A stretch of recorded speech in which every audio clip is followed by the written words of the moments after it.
bakit sinabi ni PBBM na ayaw niya sa impeachment dahil divisive, sinuportahan pa ng isang religious group, pero still, natuloy pa rin na-impeach si BP Sara sa House, na-transmit dito sa Senate.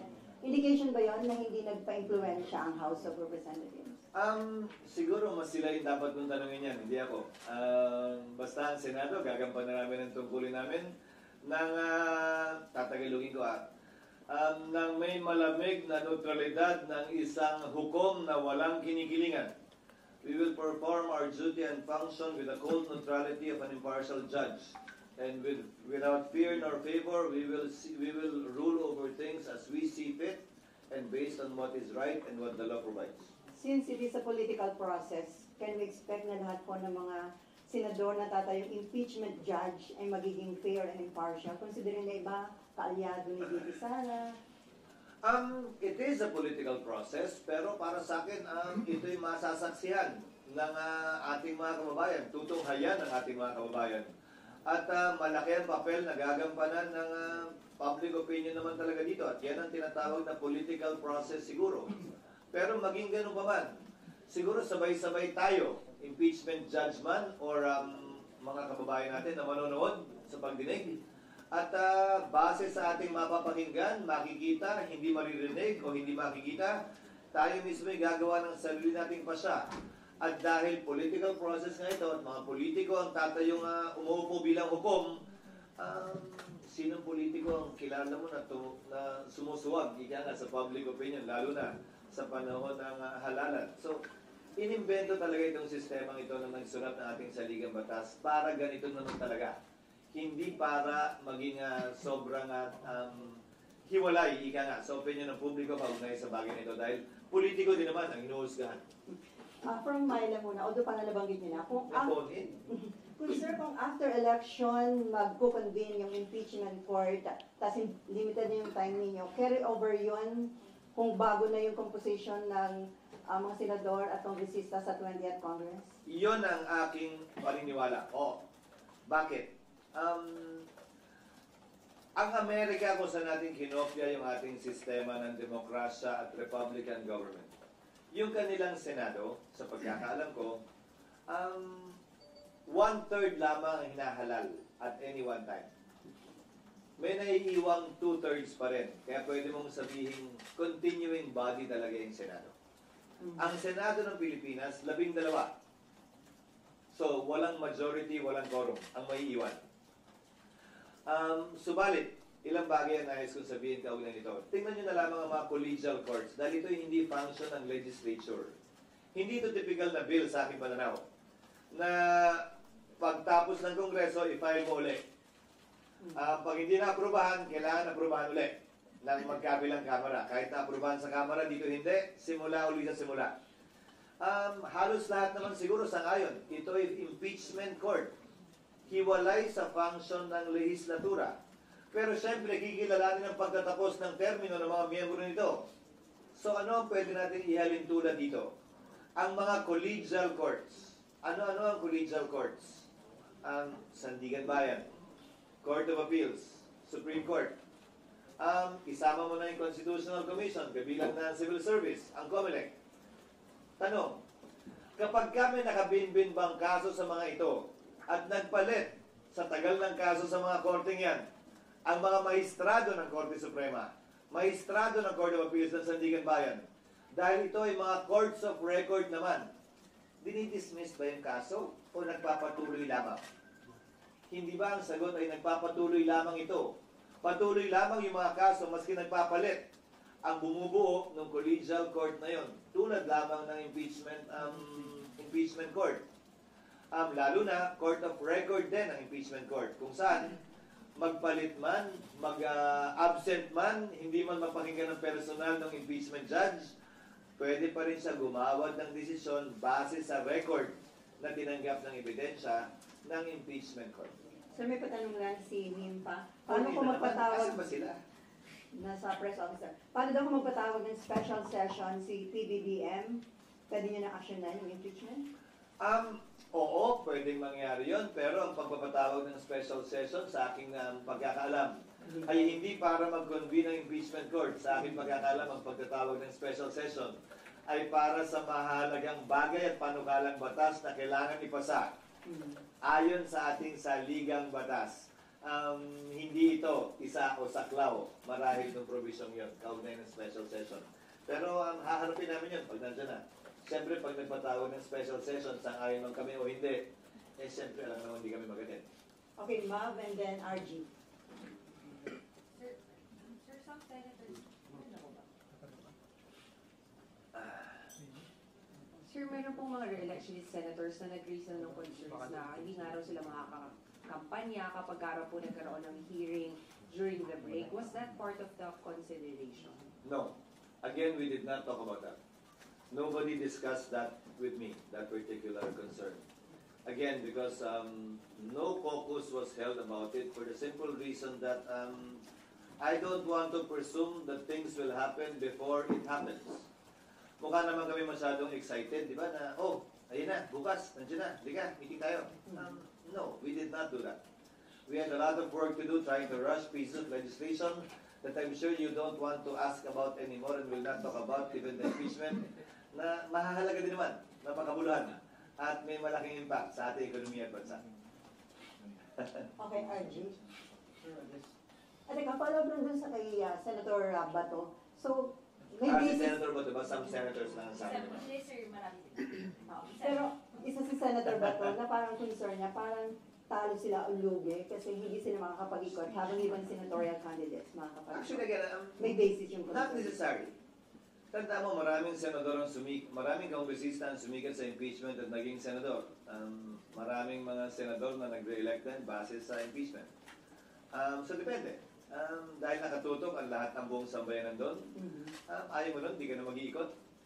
Kung yun talaga yung pakay mo, So, depende. Sagot ko ron, depende. Pero linggo, hindi namin napag-usapin. But it can make or break re-elections. Well, definitely. Pero it's a platform, it's an opportunity. Saan ka makakakita ng live na teleserye tungkol sa tunay na buhay ng tao na hindi susubaybayan? Nasa sa'yo na lang kung yung karakter mo ba'y kontrabida ron o bida. At wala pang bayad, free. Isa pa yun, walang bayan. RG. Hala. Sandalan. Okay, sir. Ang dami kasing pumirma dun sa impeachment complaint, about 215.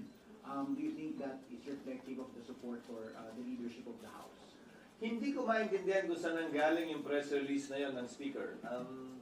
Sa pagkakaalam ko, ang impeachment complaint ay kaugnay sa pagpapanagot ng isang impeachable officer.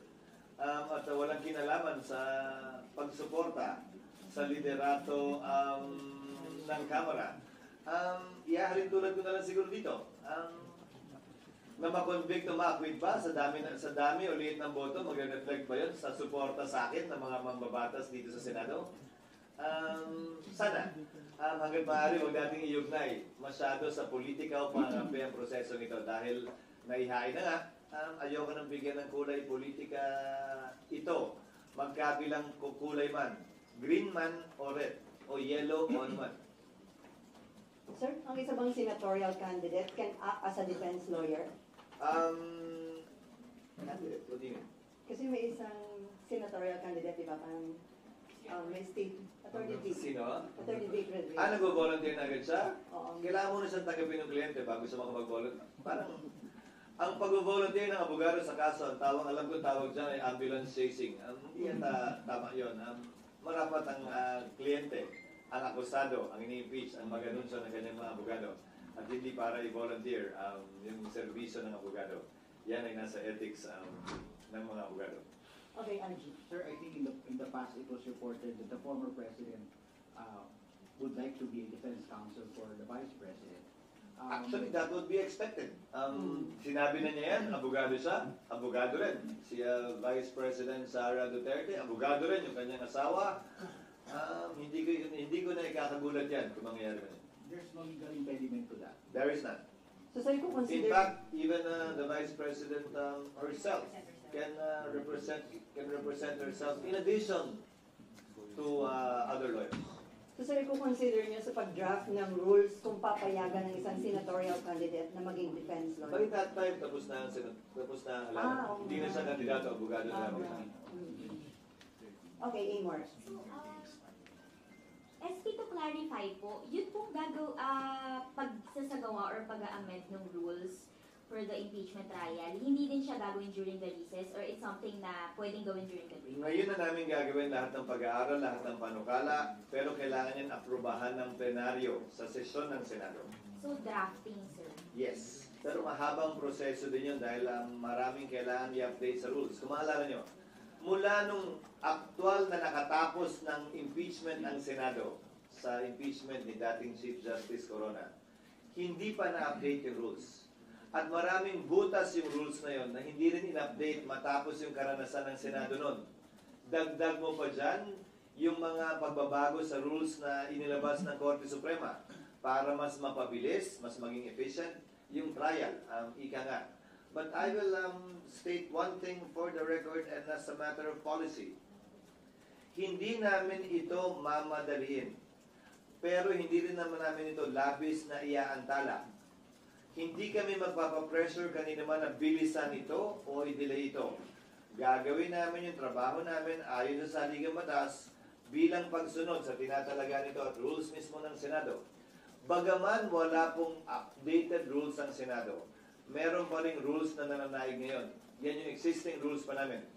Nakabilang nga dyan yung binanggit ko that the Senate President shall take proper order of the subject of impeachment and matapos nun, shall notify the House of the date when the prosecutors are set to appear.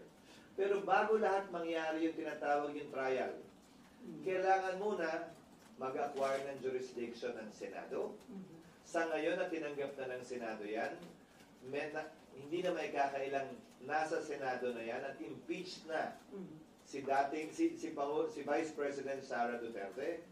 At bagaman hindi pa na-convene yung impeachment court, matter of course na lamang yon, ministerial ang pag-take ng jurisdiction ng Senado sa impeachment complaint na ito. Hindi na rin may kakaila yun. Pero, kailangan pa matapos mangyari yun, i-amend yung rules, i-update yung rules, i-convene yung court, or base sa rules, pag nagsabi ang rules na kahit na hindi pa kinoconvene ang impeachment court dahil nga patapos na ang termino ng 19th Congress, baka pwedeng bigyan ng kapangyarihan yung mga maiiwan na magsagawa na ng mga prosesong pwedeng isagawa bago ang trial. Kabilang na halimbawa, ang pagpapasagot sa nasasakdal, ang pagbibigay ng pagkakataon sa prosecutor na sagutin yung sagot o reply dun sa answer, ang pagsusumite ng judicial affidavits ng mga testigo na magkabilang panig, ang pag-conduct ng pre-trial, pagkakasundo nila, o ito, concede na namin, tama na yan. Ito, hindi kami papayag dito. Pagdibatihan natin yan, presentahan natin ebidensya dyan. O pag-submit ng pre-trial brief. Dahil alalahanin ninyong bagaman, hindi tumutuloy-tuloy ang Senado. Ang Senate President, sang-ayon sa rules ng Senado, ay uupo pa rin bilang Senate President hanggang nahalal na ang kanyang kapalit. Dahil ang termino ko ay matatapos pa sa 2028. Kumpara doon sa mga nagdaang Senate President na nagkataong natapos yung kanilang termino ng June 30. Mananatili akong Senate President sa panahon ng break kung saan itong mga bagay na ito ay pwedeng magawa para hindi mag-aksaya ng panahon ika nga ang Senado at ng forthwith trial may proceed already. So, sir, ang status po ngayon is tinitingnan pa po ni Senate Secretary and kayo po mismo titingnan niyo pa yung impeachment. Siya na lang. Anong Senate Secretary? Kasi ang titingnan lang naman niya, sufficiency in form and substance in terms of the signatures nga. Nag-comply ba yung verification, yung under oath na form? Napirmahan nga ba ito ng 1/3, which is 102. Pero ayon sa ulat sa balita, 70% ang pumirma. So sobra doble o doble ang pumirma. Sobra doble ang kinakailangan bilang ng pumirma. So yun lamang naman ang gagawin niya. Matapos nun, ilalagay nila dapat yan sa agenda eh. Pero hindi tayo nga umabot doon. Dahil nga, kapos, gahol sa oras, at bakit ba kasi last minute at last hour na? Pero so bibigyan ng copy yung mga senators para mabasa na nila? Yes, in fact, we will make it public. I don't see any reason why it should not be made public. It is not a secret document. It is a public document, and I believe it should be made public. Sir, sorry, last na po. When is the earliest po sa tingin nyo na pag-uusapan ninyo mga senador yung rules? June 2. in plenary. Plenary. Pero sir, yung pagdadraft ninyo, Hindi kami na yun. Secretariat principally ang gagawa nun. hindi na mga Hindi na siguro. Magkukonsultahan na lang kami either virtually about this and simply consult them on the rules. Okay, before Mayan, So, RG, to finish, siguro magda-draft ang secretariat. Papadala na lamang sa mga senador for comment or inputs. Para at least pag-resume namin sa June 2, medyo joined na yung issues. Ika nga, kung ano na lamang yung pagbobotohan ko meron.